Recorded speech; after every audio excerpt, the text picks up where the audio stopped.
What is up, guys? So we picked up another project, or should I say, bought another project. This thing was dropped off at the shop. Dude hits me up, says, hey, you still, do you buy bikes?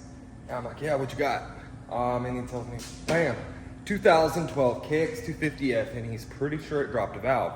Now I'm gonna agree with that. I popped off the center cover and we're able to roll it backwards to a point and then forwards to a point, which is typical if you've got a valve bent or dropped or something like that. And we're really gonna hope for just a bent valve. Hopefully the seats on the head aren't damaged. I really don't wanna buy a head for this thing, because by the time you buy a head and everything else it needs, it's not really worth it, in my opinion, especially in my market area. It's hard not to want to part this thing out though, because like it's got such good parts on it. Somebody put some money into this at one point. The story I was told is he bought it from somebody who used to race. This is a fuel injected bike, which means that CDI's worth like $250 or something like that, but it's got pro wheel on it, aftermarket rotors, Brake King rotors, Pro Taper triple, ASVs, Pro Taper contour bars. There's no chain. Check out that sprocket. Use up all the life in that thing. But it doesn't look like it has any case damage up there, so that's good.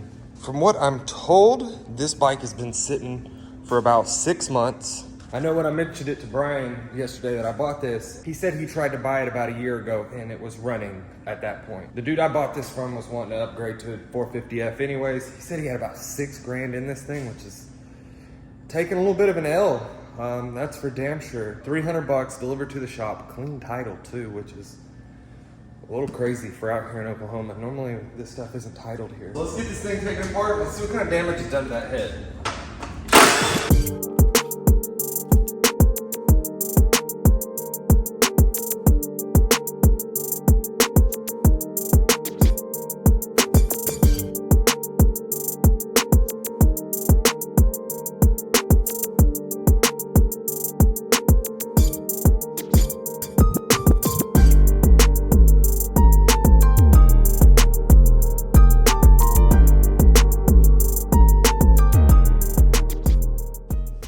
Interesting.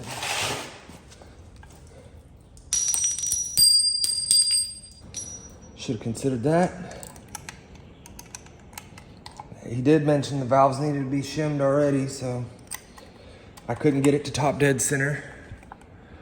But it doesn't really look like a, I guess that one right there looks a little bit bent.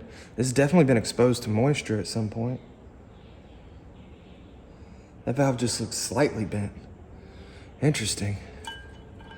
I got an idea that I want to try out.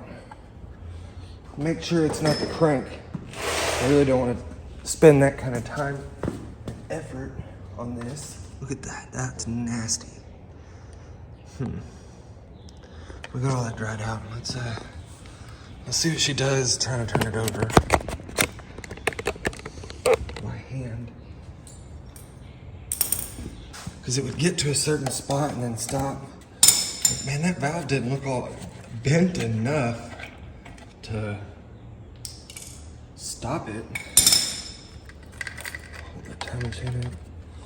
The timing chain kinky? Yep, look at that. Timing chain's all kinked up. So timing chain too.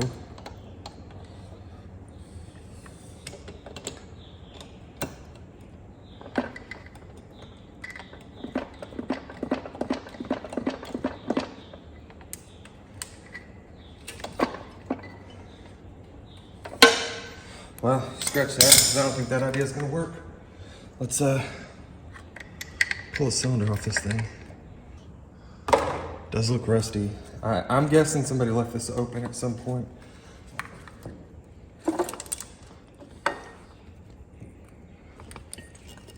Damn.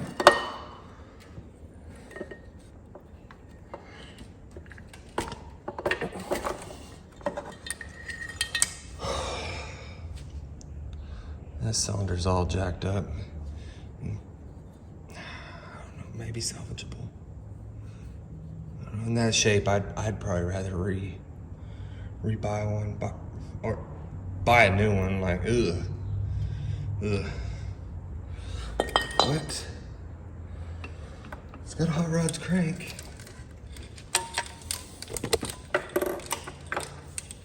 Everything in the bottom end's smooth.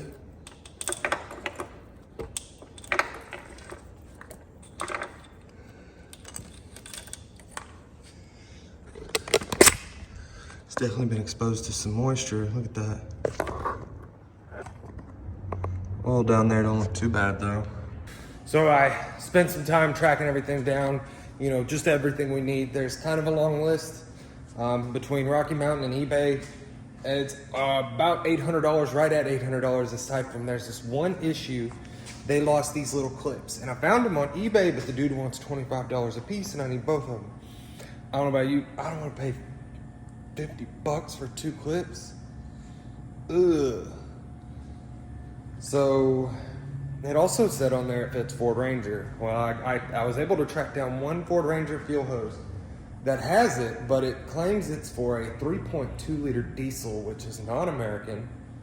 And schematics, I can't seem to find them. So I need to figure that out before I do it, if I'm gonna have to buy fuel hoses or not. But I'm thinking black graphics, black seat cover, or black plastics, black and gray graphics, and a black seat cover.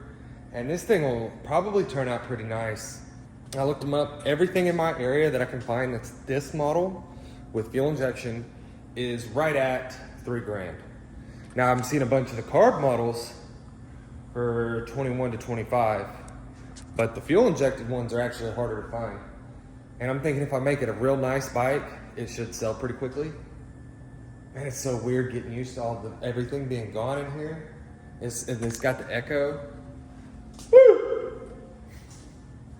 So we're gonna see if we can track those down, and I wanna make sure I can get everything before I do that. And these fuel hoses from Kawasaki they're just ridiculous. They want, what was it?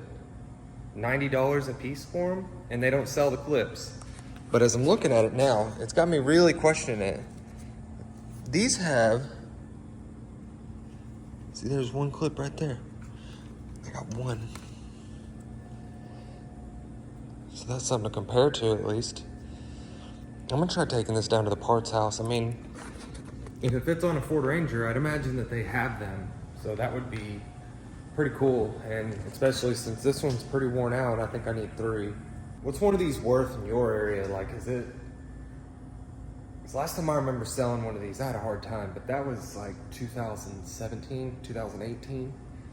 And nobody wanted to buy it. It was 05 as well, so but that's a bit of a gap. I know a lot of people want fuel injection, including me.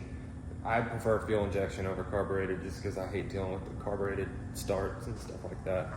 Thanks for watching. Stay tuned. I don't know what I got planned for the next video. It depends on what parts come in. I know we need to get the LTZ ready to rock. I'm still trying to track down a 400 for that. It seemed like there was a bunch of them and now there's none of them. I was on the fence of fixing it or buying a whole ass parts bike and gambling on a motor, and then now look at us. Man, a bunch of these sellers, you know, one of the big issues with eBay is they're like docking everybody, but really who they should be getting after are these people who mark stuff as shipped and it don't ship for like a week. So I bought a starter relay for that thing like on Wednesday or Tuesday or something. Wednesday. I bought the starter relay Wednesday morning. Here it is Saturday. That thing still hasn't actually shipped. They put a tracking number in, but it hadn't actually shipped. And eBay should be taking care of those people because that is annoying. I'm waiting on so many parts that are just like that. We'll see what next week brings. Supposed to be getting the spray foam in the new shop, so pretty excited about that. And there's another razor I'm looking at on Marketplace that's pretty clean. He said it's got a rod knock. He's asking $1,700, and I'm thinking, let's get it for less. I'll strip the roof and the doors off of it and sell them separately. Really be able to increase some profit to decrease the value, how much I have into the machine, you know, because I can buy an entire engine rebuild kit and rebuild that and still be under 2,500. Probably get $5 grand for the unit. I mean, that's about what I got for my last one.